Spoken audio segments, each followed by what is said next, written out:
हाँ तो मेरे प्यारे मित्र, कैसे हो आप सभी को, कैसा फील हो रहा है। यहाँ देखेंगे प्रतिशत। प्रतिशत का पार्ट 4 है। प्रतिशत की क्लास नंबर 4 है। इसमें टाइप नंबर 2 के क्वेश्चनों को हल करेंगे। कुछ होंगे साधारण क्वेश्चन और कुछ होंगे थोड़ी से डिफिकल्ट क्वेश्चन। पहला क्वेश्चन है, दो संख्याएं तीसरी संख्या से क्रमशः 30% और 37% कम है। वह प्रतिशत जिसके अनुसार संख्या दूसरी संख्या पहली की तुलना में कम है। वह प्रतिशत ज्ञात करना है जिसके कारण दूसरी संख्या पहली संख्या की तुलना में कम है। दूसरी संख्या पहली संख्या की तुलना में कम है। शब्द को समझना है, शब्द को समझो।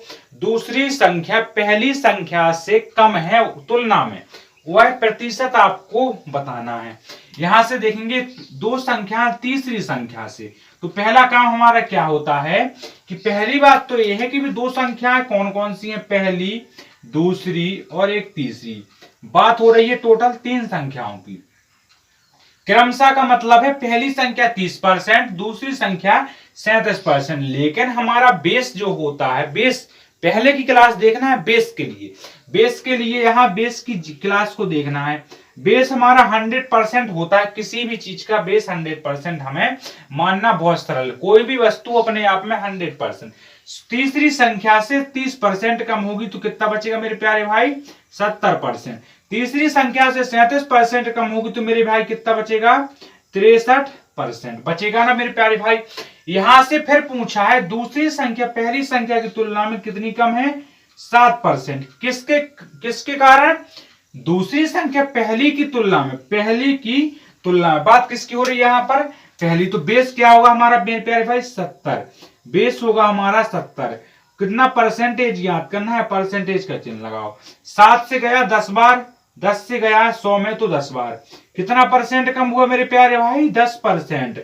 लॉक करेंगे हम 10% को, यहां से लॉक करेंगे 10% को। आंसर हुआ मेरे प्यारे मित्र 10%। यहां समझ में आ गया मेरे प्यारे मित्र, सब चीजें क्लियर हो गए होंगे, सब चीजें। टाइप नंबर दूसरा है, पहले के हम क्वेश्चन सभी निपटा चुके हैं। ये दूसरा सवाल है, दो संख्या एक तीसरी संख्या से 90% और 75% कम है। पहली संख्या में कितने में वृद्धि की जाए, पहली संख्या में कितनी की वृद्धि की जानी चाहिए ताकि वह दूसरी संख्या के बराबर हो जाए। पहली संख्या में कितनी संख्या की वृद्धि की जाए ताकि वह दूसरे के मुकाबले बराबर हो जाए। पहली संख्या दूसरी संख्या से कितने कम है, 90%। हमने देख ली वो 3 संख्या, पहली संख्या, दूसरी संख्या और तीसरी संख्या। हम देख लेते हैं 100% होता है हमारा बेस सही। 90% कम यानी मतलब हुआ 10% बची संख्या। 75% यानी 25% बची संख्या। बची ना संख्या, क्या बोल रहा है, दूसरी संख्या, वह दूसरी संख्या से किस पहली संख्या में कितने परसेंट की वृद्धि, पहली संख्या में कितने परसेंट की वृद्धि की जानी चाहिए ताकि वह दूसरी संख्या के बराबर हो जाए, इसके बराबर हो जाए, पहली संख्या के बराबर। संख्या ज्ञात करनी है, हमारा उद्देश्य है संख्या ज्ञात करनी है। हमने यहां से 100 की जगह परसेंट को सब जगह से गायब कर दिया। 100 माना था बेस, यहां से कितना निकला हमारा प्यारे भाई, यहां से 25, यहां से 10। तो यहां डिफरेंस हुआ टोटल 15% का। किसके कारण, पहली संख्या के कारण। 100% का गुणा करवा दिया, यहां से जी गायब। कितना बचा हमारा, 150। आंसर है हमारा 150। 150 संख्या को बढ़ा दिया जाए, 150% संख्या को बढ़ा दिया जाए तो हमारी संख्या वही प्राप्त हो जाएगी। इसका आंसर हुआ 150। आंसर हुआ 150। इस प्रकार से और सभी सवालों को हल करते हैं, लेकिन हमने 2 सवाल लिख के बताए हैं। इसके बाद हम अपनी सीट से आपको सवाल बोलेंगे और बोलकर आपको सुन लेना है। इसके बाद हम सवाल होगा, पहली संख्या तीसरी संख्या से 8 सही, पहली संख्या तीसरी संख्या से 8 सही 1/3% कम है तथा दूसरी संख्या और तीसरी संख्या का अनुपात, दूसरी संख्या और तीसरी संख्या का अनुपात 15:16 है। तो पहली संख्या तीसरी संख्या का औसत दूसरी संख्या से कितने परसेंट कम या अधिक है। सवाल में क्या बोलता था, बोल रहा है वो, सवाल में बोल रहा है अपना 23 नंबर का क्वेश्चन सवाल है। सवाल में बोल रहा है 8%, 8 सही 1/3% का मतलब क्या होता है मेरे भाई, यहाँ से मतलब होता है 25/3%, इसका मतलब 1/100 का गुणा।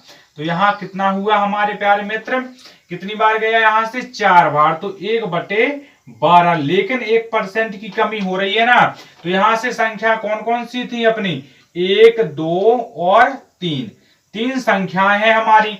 पर हमने देखा कि पहली संख्या तीसरी संख्या से इतने परसेंट कम है। तीसरी हमारी बेस है 12, तो 1% कम निकली हमारी 11%। इसके बाद बोल रहा है कि तीसरी संख्या और दूसरी संख्या का अनुपात, यहाँ 16 और यहाँ 15 इनका अनुपात है ना, इनका अनुपात। अब इसको कैसे वैल्यू को सही करें, वैल्यू को सही करना हम बता चुके हैं पहले। यहाँ 16 है तो यहाँ भी होने चाहिए, इन दोनों का एलसीएम लिया 48, तो 12 चौको 48, 16 ती होता है 48, 16 दूनी 32, 16 ती 48। यहाँ से गुणा करवाया, यहाँ भी 4 का होगा ना, यहाँ से 4 का होगा तो 44, यहाँ 3 का होगा तो 45 और यहाँ हुआ तो 48। समझ गया ना मेरी बात। यहां से देखिए पहली संख्या दूसरी संख्या का औसत, पहली और तीसरी संख्या का औसत निकालेंगे मेरे प्यारे मित्र, तो कितना होगा इसका औसत, यहां से किया तो 2 का 2, 8 का 8, तो कितना हुआ हमारा यहाँ से 92 हुआ। लेकिन दो संख्याओं का हुआ तो औसत कितना आएगा मेरे प्यारे मित्र, 46। इनका जो औसत निकलता है वो दूसरी संख्या से कितने परसेंट कम है या कितने परसेंट अधिक है। इनका जो औसत निकलता है वो दूसरी संख्या से कितना परसेंट कम है, अधिक। दूसरी संख्या से 1% अधिक है ना, पर किसके कारण, 45 के कारण। तो यहाँ 100 का 100%, यहां से भाग दिया तो 20 बटे निकला 9%। 20/9% को अच्छे से तोड़ा जाए तो 9 दूनी होता है 18 और 9 दूनी 18, तो 2.2222% इसका हमारा आंसर निकलेगा। मेरे भाई समझ में आ चुकी है चीजें पूरी तरीके से हमने क्लियर कर दी हैं। इसके बाद बढ़ते हैं थोड़ी सा और हमारे 24 नंबर का सवाल है, यदि ए बी से 28% अधिक है और सी ए और बी के योग से 25% कम है, ए सी से कितने परसेंट अधिक है। सबसे पहली बात बोल रही है ए बी से 28% अधिक है। ए बी से 28% अधिक है। हमें सीधा सीधा मानना है किसको, हमने यहाँ बी को मान लिया 100%, 100%, 100 चीज को 100 मानना सरल होता है। यहां से 28% जी अधिक है ना, 28% जी यहां से अधिक है, हमने 28% बढ़ा दिया। इसके बाद क्या बोल रहा है वो, इन दोनों का योग होता है 228। 228 का 25% कम है। 25% का मतलब होता है 1/4। यहां से काटना चालू किया तो 4 पंचे 20 होता है और यहां से 7 आएगा, क्योंकि 7 चौका होता है 28। 57, हमने इसमें से 57 घटाया 171, हमारा शेष बच गया। यहां पर बचा 171 अनुपात पूरी तरीके से बन चुके। इस चीजों को हम यहां से साफ करेंगे।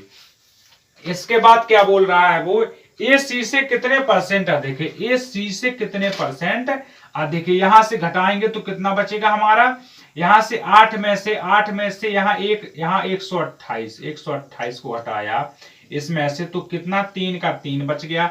6 में से गए तो इतना बचा हमारा 4, यानी 43 किसकी बदौलत, 128 की बदौलत। यहां से 100% का हमने गुणा 2 से भाग नहीं करेंगे, 4 से करेंगे। 25 चौका 100 दिया और यहां से 4 × 12 और 4 दूनी 8, तो यहां आ गया 43 कितना हो गया।